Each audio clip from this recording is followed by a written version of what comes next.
Good morning, Monday, February 26, 2024. It's a nice, cool and cloudy day, about 52 degrees. And let's just see what kind of birds we can find today. Here's an interesting looking mushroom right there on the side of that tree.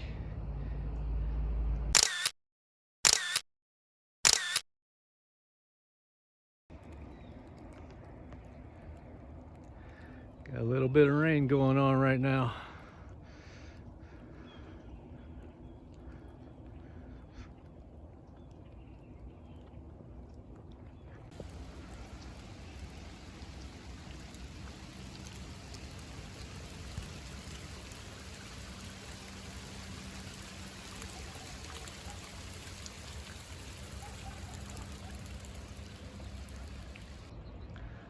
There goes some double-crested cormorants just landed.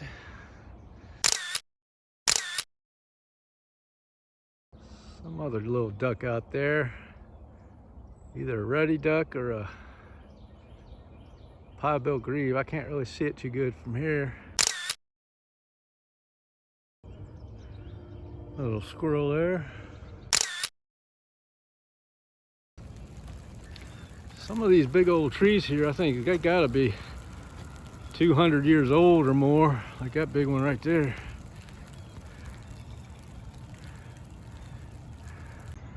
That squirrel there's got him a nice spot. Leaning right up against that tree like that. That must be his favorite spot right there. It's like a lazy boy chair or something. There's another big old tree right there. It's gotta be a couple hundred years old at least. There's all kinds of birds. They were flitting around here, but they're gone now. But there was goldfinch, tufted titmouse, Carolina chickadee, all kinds of them, but I couldn't get no pictures of them. Hello, duckies.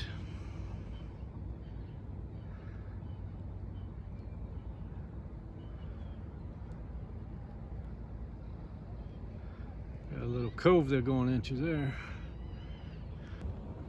I guess they went into this tunnel. They should be coming out this side.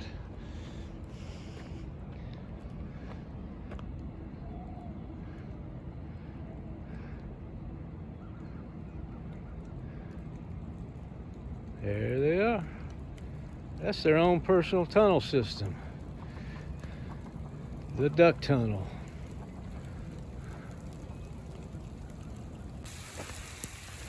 Now we got hail coming out here, a little pea-sized hail. Here's one right here.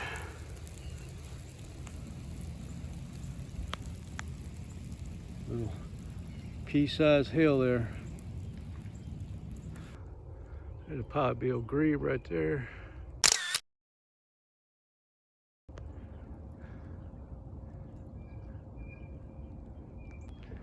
I asked Siri on my phone what the weather was going to be like before I left the house.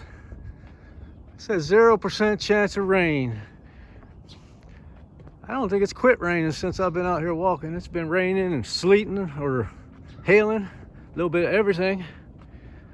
Moral of the story is don't trust Siri with your weather report.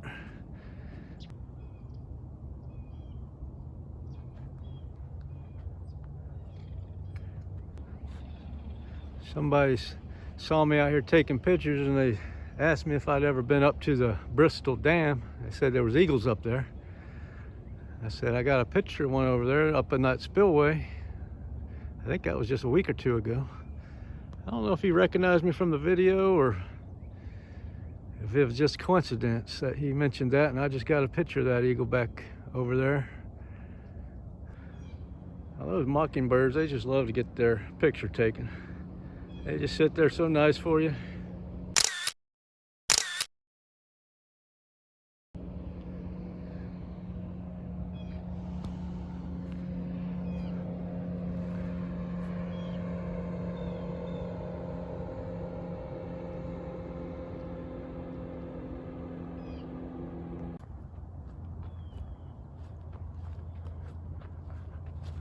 Well, the rain has stopped, so that's nice.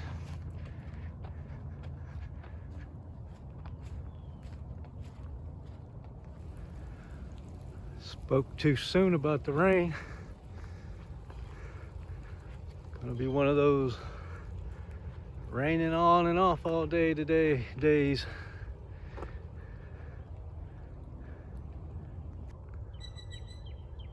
Hear that blue jay up there?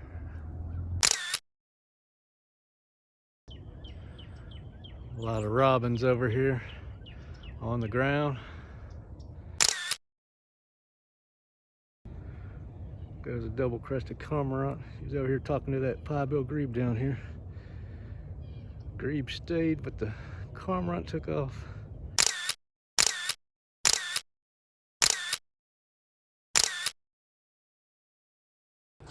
That's gonna do it for this one. I'll see you on the next one. Roger, over and out.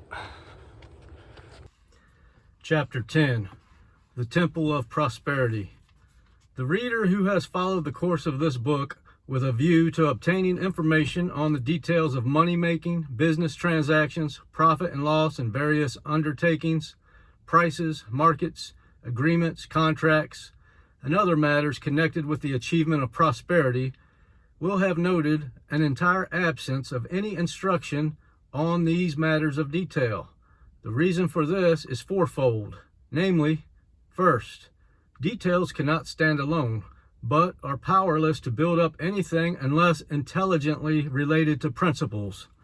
Second, details are infinite and are ceaselessly changing, while principles are few and are eternal and unchangeable. Third, principles are the coherent factors in all details, regulating and harmonizing them, so that to have right principles is to be right in all the subsidiary details. Fourth, a teacher of truth in any direction must adhere rigidly to principles and must not allow himself to be drawn away from them into the ever-changing maze of private particulars and personal details, because such particulars and details have only a local right and are only necessary for certain individuals, while principles are universally right and are necessary for all men. He who grasps the principles of this book so as to be able to intelligently practice them will be able to reach the heart of this fourfold reason. The details of a man's affairs are important, but they are his details or the details of his particular branch of industry, and all outside that branch are not concerned with them. But moral principles are the same for all men. They are applicable to all conditions and govern all particulars. The man who works from fixed principles does not need to harass himself over the complications of numerous details. He will grasp, as it were, the entire details in one single thought, and will see them through and through, illumined by the light of the principle to which they stand related, and this without friction, and with freedom from anxiety and strain. Until principles are grasped, details are regarded and dealt with as primary matters, and so viewed they lead to innumerable complications and confused issues. In the light of principles, they are seen to be secondary facts, and so seen, all difficulties connected with them are at once overcome and annulled by a reference to principles. He who is involved in numerous details without regulating and synthesizing elements of principles is like one lost in a forest, with no direct path along which to walk amid the mass of objects. He is swelled up by the details, while the man of principles contains all details within himself. He stands outside them, as it were, and grasps them in their entirety, while the other man can only see the few that are nearest to him at the time.